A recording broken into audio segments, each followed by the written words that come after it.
हम गुंजन चौधरी समस्त मिथिलावासी के प्रणाम करै छी। आइ हम एकटा छठ माता के गीत प्रस्तुत करऽ जाइ छी। अहाँ सबसे आग्रह करै छी जे गीत के अंत तक जरूर सुनब। पल पल पहाड़ लागे, सगरो अन्हार लागे।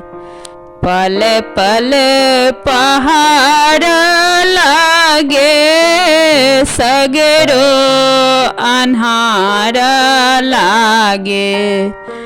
कि आहो दिन कर ढब ढब ढब के नाए नमा होना।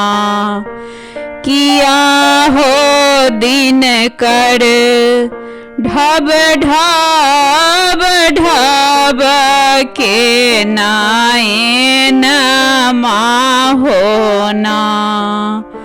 दुखिया के दाता आहा, भाग्य विधाता आहा। दुखिया के दाता आहा, भाग्य विधाता आहा।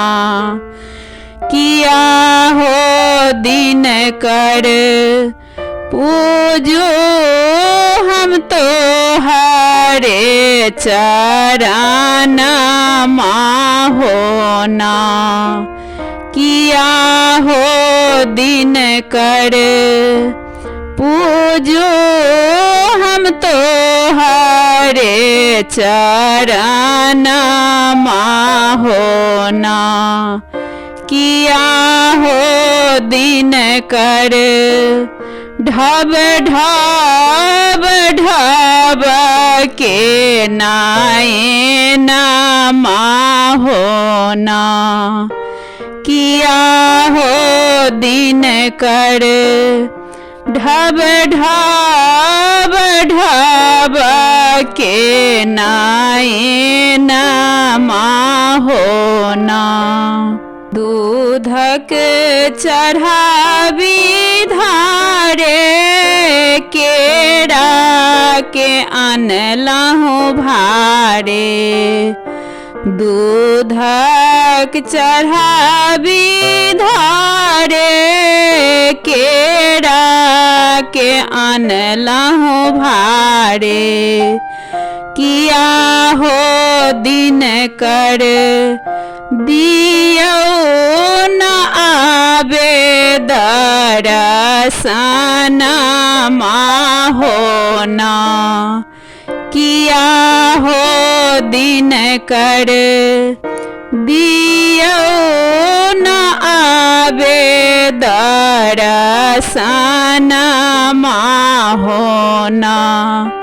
किया हो दिन कर ढब ढब ढब के नाए नमा होना। किया हो दिन कर ढब ढब ढब के नाए नमा होना। हमरो ई अर्जी सुनियो, एना नहीं आखिया मुनियो।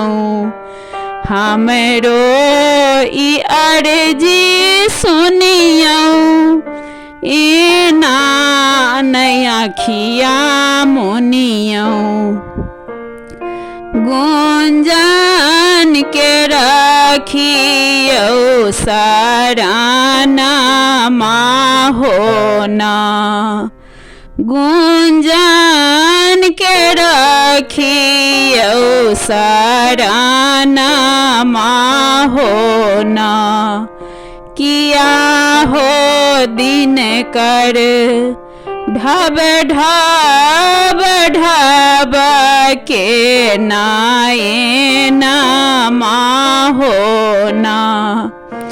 पल पल पहाड़ लागे सगरो अन्हार लागे पल पल पहाड़ लागे सगरो अन्हार लागे किया हो दिन कर ढब ढब ढब के नाए नमा हो ना किया हो दिन कर ढब ढब ढब के नाए नमा हो ना।